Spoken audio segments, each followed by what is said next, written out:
Hello everyone, my name is Lauren. I'm going to be talking to you a little bit today about teleultrasound. So to kind of introduce this topic, teleultrasound is the practice of performing ultrasounds remotely by a physician or radiologist in real time.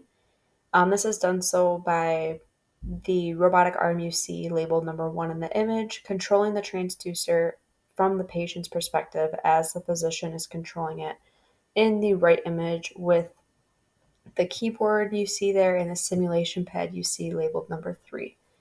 The keyboard seen labeled number 2 in that image is able to control the image settings, the audio settings, all of the machine settings to control the image and the machine output, while the simulation pad labeled number 3 is what the physician uses to move the transducer on to move it in real time on the patient, and it's able to simulate the transducer movements, pressure, angling, all the same you would as if you were doing a regular ultrasound. This breaks down those concepts a little bit more. So in the first image, you see the microphone circled on the left. This is where the doctor is able to communicate with the patient and anybody working in the room, any healthcare professionals assisting in the exam. In the middle image is a close-up of the simulation pad. So as you can see, the doctor or physician, whoever is performing the exam, is holding the transducer as if they were scanning the patient in real life. This also helps them use the correct amount of pressure, use the correct angles, and it keeps everything almost identical to as if they were scanning the patient in real time. The image on the right shows a close-up of the control panel, basically, of the machine. This controls the image settings, the machine, audio controls. It controls how bright the image may be, how dark it may be, and the physician is able to adjust that as he needs to or she needs to. The depth of the image may also be controlled with this, and the audio is also controlled using this as far as how loud the audio is, when he's able to start or stop the audio. That's all controlled using that.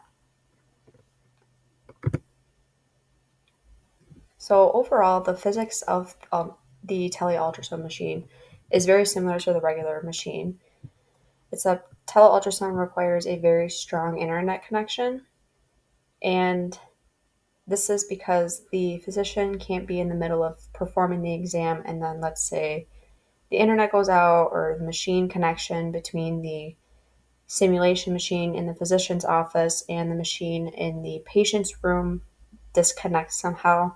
Would be very difficult to perform exams by this happening. So, because of this, you need a very high speed internet connection and reliable wireless connection as well.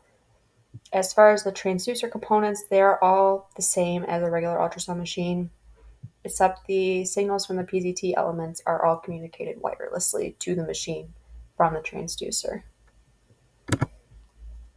As far as how teleultrasound will affect ultrasound's future, I do believe that the technology is very advanced, but I don't feel it would be very pediatric friendly. It may be very difficult to explain how this contraption here showed on the right is not going to hurt them and how it's going to be able to help them. And I feel like that would be difficult to explain to children who need to get an ultrasound done. For this reason, I do think that a normal ultrasound machine would be the preferred method of getting these exams performed on these children safely.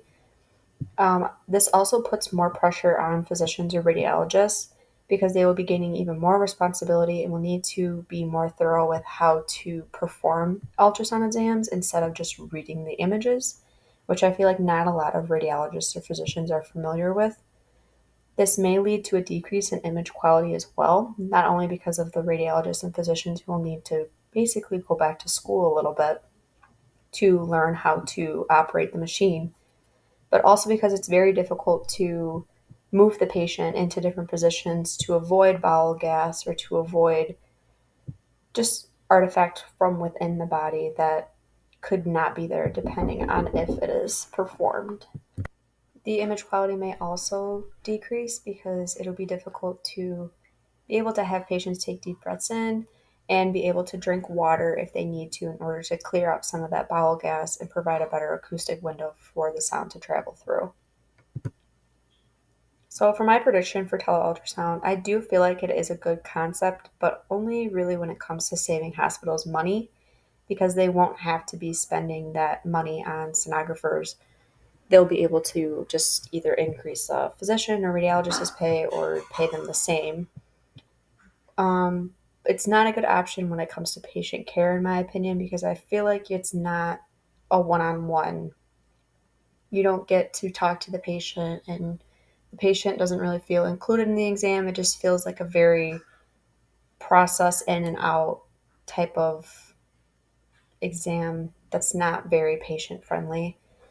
Um, and I also don't think that the results from these exams will be as accurate as ones that would be taken by sonographers in real life as they would on a normal machine. I just don't see it very becoming the new normal for the future of ultrasound, in my opinion.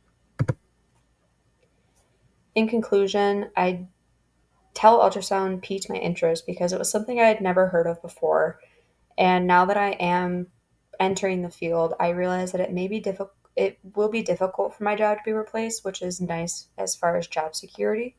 But it is concerning that people are trying to create new technologies every day, and they will only be improving with time. So I can only imagine what they're going to come up with in the future. So these are my references that I use. And thank you guys for your time. I hope you have a great day.